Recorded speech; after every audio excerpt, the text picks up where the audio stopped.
So Mark Neyrinck is going to present a talk on the topic boundary of determinism. That's of course very close to the subject and the intention of this conference. While it's regretfully that Mark couldn't make it to the Netherlands, it is fantastic that he joined the conference. I know Mark since a long time, and we share both interest and a love of geometry. His thesis works with Andrew Hamilton started on that, and ever since he had built up a record applying geometric concepts to understanding large-scale structure. And he was one of the first persons who basically emphasized the necessity to look into the full phase space structure if we want to understand the formation of structure in the universe, culminating in a method that he developed, origami, and that of course directly links to his artistic interest, because he not only goes to conferences in cosmology, but also to architecture, art, and all these kind of things, because he emphasizes the link between what we see on megaparsec scales and the things that we see on other scales in nature. But today he's going to talk about something concerning determinism, and I think I should give him the floor and the air, and Mark, the next 20 minutes are yours. Hello. Yeah, I'm very sad I can't be there right now, but I guess that's the way it is. Certainly not getting on a plane immediately. So I will share my screen. Oh, okay, here we go, finally. Right, so I'm going to talk about boundaries of chaos and stochasticity in the cosmos, and it will be actually related to the previous talk quite a bit. This is in the right section, I think.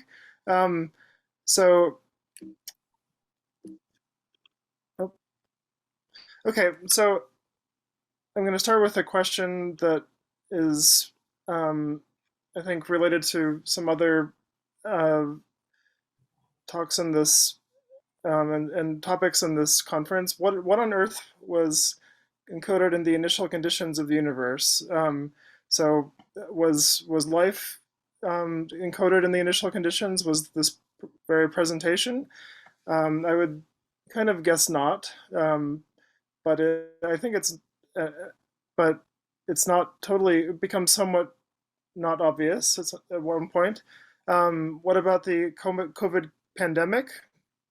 There's some small probability, well, even given that there's life on this planet, there's some probability of a pandemic each year, but there are some genuinely random events that likely lead to this particular pandemic, and this has global impact, not just for humans. Here's a picture of, well, there's the SARS-CoV-2 virus, but also a map of what happened when China locked down in January 2020, and a bunch of pollution was not emitted. That has global consequences, and of course, life has consequences for global climate change, and we feed back on the Earth. So what were these random events that happened to determine this COVID pandemic? There were probably some mutations from cosmic rays having some quantum randomness, possibly indeterminism in animal and human decisions. I won't get into free will. Seems to be a big can of worms, but it's plausible that some combination of other random events that happened produced effective indeterminism in at least some animal decisions. Even the weather, of course, is super chaotic. That's kind of the first field in which chaos was investigated. And I'll mention that there's some hints that there may even be indeterminacy in the weather. that have relatively recently been investigated. And cosmic rays could even seed clouds. There are all kinds of things that could have happened that made the particular trajectory of the pandemic not predictable, even in principle. Okay, but now, well, zooming out in scale into something that I'm actually more of an expert in, what about the solar system? Was that prescribed in the primordial universe precisely? Probably it's a relatively likely draw from a random distribution at least, but what if, but we don't really know how wide that distribution is. And what about the galaxy? So if we look back at the initial conditions of the universe, it's almost certain that we would be able to tell that there would be a galaxy with roughly the Milky Way's size, and probably something about its morphology, but it's not obvious to me that we would be able to predict its particular structure, and I'll get into a bit more of that. And what about extragalactic scales going to cosmology, as Job showed? Is that random? In what sense is that random? Well, there's a sort of primordial randomness that that is easier to deal with. Cosmologists deal with this all the time. There's during inflation, we think there was a big dice roll which determined this pattern of fluctuations, which here is rendered in blue, in a blue to red color scale. And the blue regions are the underdense regions, which expand faster than average and become voids. And the red regions collapse, and those detailed fluctuations kind of disappear if you view this map after everything has collapsed. So this is primordial randomness, and it's rather straightforward to ask the question of where this dynamic was chaotic. So I'm holding off on the issue of determinism for now, which is a bit hairy. So why is this goes back a bit to Job's talk. So I'm going to talk about I'm going to show some results of the adhesion model, which various people, including Johan Hidding, worked with, and this is from a very nice code that he produced, that produces these nice 2D patterns. So what happens in this adhesion model is that one starts with a regular mesh, or it doesn't even have to be a cubic mesh or square mesh, but in this case it is. And the various cells expand at different rates or collapse, and where they collapse, that becomes a collapse structure. So you mentioned the multi-stream versus single-stream region, and that boundary is exactly where the boundary of the cosmic web is, and it keeps evolving and becomes a cosmic web. But actually, one reason that this is a rather simple and accurate picture is that there's a so-called separate universe approximation in which each patch, unless the tidal forces are very strong, each patch evolves to a good approximation like a separate universe with that density. And here's a plot of how predictable the voids are. So this uses a code called Muscle, which first I developed, and then with Federico Tazzone, we updated that more recently. It's this Muscle word stands for multi-scale spherical collapse. But the essential part of it is that I think the most interesting part of it is that the the single stream regions, here shown in black dots, evolve very to a very good approximation with a very simple formula, which I won't get into. But you can compare the left to the right. On the left is an n-body simulation, which is the ground truth, usually at least in cosmology, for gravitational dynamics of the dark matter, versus this one-step approximation, which essentially has about the same amount of computational complexity as computing the initial conditions for the n-body simulation. So that's much less computation.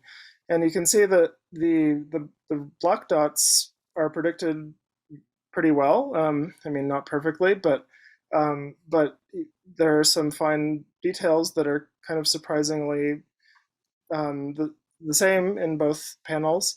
But these pink regions these are the multi-stream regions, and those are not predicted very well with one-step approximation. So you need more computation, and those are the more chaotic regions of the universe, it turns out. So I kind of said a bit already about why why the things in the single stream voids are so simple, but this can be understood in a few ways.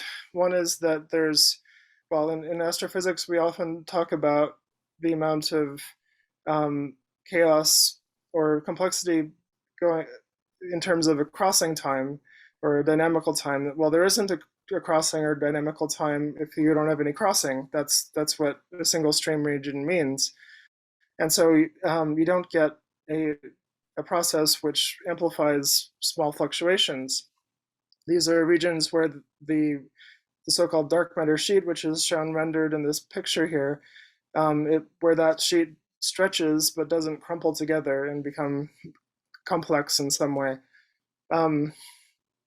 So various systems in the universe have different crossing times or dynamical times. The solar system is a very short one. It's still interesting that we think of it as very cosmic, at least historically, and of course the word cosmos means order, and that used to be the most orderly thing that in our worldview in ancient times, but instabilities are still there on longer time scales. Now, so that has a very short time scale. The galaxy has a rotational time scale of some fraction of a gigayear, and so that's still that gets to be a substantial fraction of the age of the universe, but there are still many dynamical times for small fluctuations to increase. Filaments have a rotation or crossing time, which we actually worked on. A few of us who are attending this conference, Chai, who's soon to talk, and also Miguel, who's talking later today. But there's no crossing time in a void. Okay, so I'm going to talk now about some new calculations, which I did with Shai Gunel and Jens Stucker. First, I'm going to show something from Shai's previous paper, which used this state-of-the-art illustrious TNG model of galaxy formation with a lot of feedback mechanisms. And what they did is they introduced a very small microparsec. So maybe the first time that you've heard the word microparsec. A microparsec fluctuation or perturbation in all of the particle positions. They perturbed all of the particle positions in this hydrodynamic simulation at redshift 5. And then many gigayears later, there is a visible difference in the appearance of the galaxy. This is this is sort of typical that galaxy. There were several of these galaxies in the simulation that were noticeably different. Not all of them were noticeably different, but they're in this simulation. They couldn't predict the detailed galaxy from the initial conditions. And some of that is from random prescriptions in the simulation, but it's not totally clear that physically there isn't such randomness. So I'll say a little bit more about that later, but this is a new simulation or a new paper about some new simulations. So here's an archive identifier. If you really want to note that down, the 666 appears in there, so that might be useful to remember that. So what we did was we tracked the separation of particles, starting again with microparsec separations between two simulations, and tracked how much those particles separated from each other if you compare the two simulations. And within halos, these are these red regions down here, or the yellow ones. In this dark matter, only expansion factor from, so this is the expansion factor from the microparsec separation to the final conditions at redshift 0. These microparsec differences grew to the size of a halo. So that this has actually sort of been known for a while, that the orbits of particles in these dark matter halos become separate by of order the size of the halo after many dynamical times, but you get much less expansion much less perturbation expansion in between the distances, in the distance between these particles and voids. So this goes actually below 10 to the 2. There are many orders of magnitude difference. A relatively new thing that we did here, though, is to include the hydrodynamic models, and we see that we also get much less. Here is at left is just using dark matter, but on the right is using the full hydrodynamic and feedback model, and we get a similar sort of picture where in the voids there's much less perturbation, much less chaos than in the halos. And this is comparing, if you compare this picture to the bottom right, these sort of greenish or yellow patches are where there have been outflows from the galaxies, as traced by the metallicity in the simulation.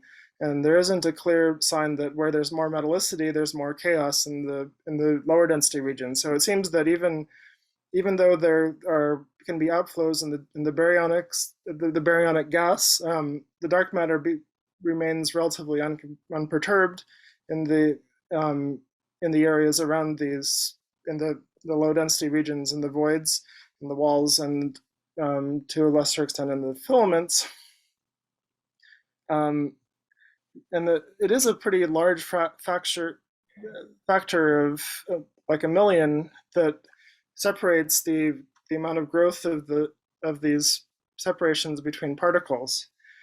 So one thing that's not so I think that may not be so surprising to a lot of people, at least in this field.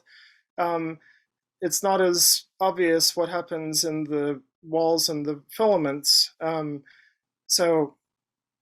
This plot, and there's another more technical thing here, which is that actually the softening prescription, which tells you sort of how the density is estimated by around particles, sensitively affects how these perturbations grow. So that I imagine that's a numerical thing, which actually argues for a sheet description, which I shouldn't get into. But one thing that I think is more is not as obvious, and so therefore is interesting, is that the walls and the filaments behave more like the voids in this amount of chaos than they do in the halos. So here, if you concentrate on these dashed lines, this uses the softening prescription for halos. you can see that the walls behave almost like voids. They don't have, the perturbations grow just a little bit, but the filaments grow a little bit more. This also actually goes into the far future, scale factor A of 16. This is the present epoch 1. You can actually see that the perturbations get diminished a little bit when in the far future, when the structures of halos actually contract in co-moving coordinates. Okay, so that's enough of this plot. I think so. How much time do I have? I actually can't easily access the clock. Can you round it up, Mark? Around 1 Yes. minute? Okay, sure.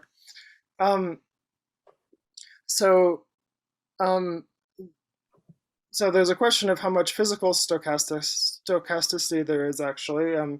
We have, well, on tiny scales, there's quantum randomness. So here's a picture of Schrodinger's cat. That's an example of microscopic randomness being broadcast to at least human or feline scales. But on principle, this randomness could be broadcast higher. So a recent paper discussed how, and I should have a link to this, but how in about 5% of plausible triple black hole systems, you actually have to know the initial conditions to within the Planck length. You have to know the inertial conditions. So within the Planck length accuracy to actually get to avoid the uncertainties blowing up to astronomical scales. And there has recently been some work in turbulence. So there's apparently can be somewhat substantial physical stochasticity in hydrodynamic systems if you don't know the initial conditions completely perfectly. And I don't have time to get into this, but there's a paper recently, Palmer et al. 2014, which is called the real butterfly effect. It was about another paper by Lorenz, who is a pioneer of chaos theory, which talks about not the usual butterfly effect, where if you shrink the initial the perturbation in the initial conditions, you can reduce the amount of uncertainty in the final conditions, but a special extreme form of chaos in which, as is written in this paper by Lorenz, the error eventually becomes larger than the initial error, but for every particular future time, there is a limit below which the error cannot be reduced, no matter how small the initial error, if not zero. So that this is this kind of implies and effectively, since we can't know things completely perfectly, for instance, not within a Planck length accuracy, there's some certain number of days, say 10 days, beyond which we really can't have any hope of really predicting the weather. And that could be similar in galaxies. There could be jets from black holes, black hole triples, as in this paper by Buchholz et al. I think that, I think it's an open question. I'm asking this question, I don't know the answer, of how much non-primordial information influences the structure of a galaxy. And I think it's, as I said in the first couple slides, it seems to be pretty certain that there's some structure on Earth that is, or in the Earth and its happenings, that was not determined at the initial conditions, and it's just not really clear how much of the structure of the galaxy was laid down by the initial conditions. And I think it's interesting to ask that question. So thank you very much. I wish I were there. Okay. Thank you very much, Mark.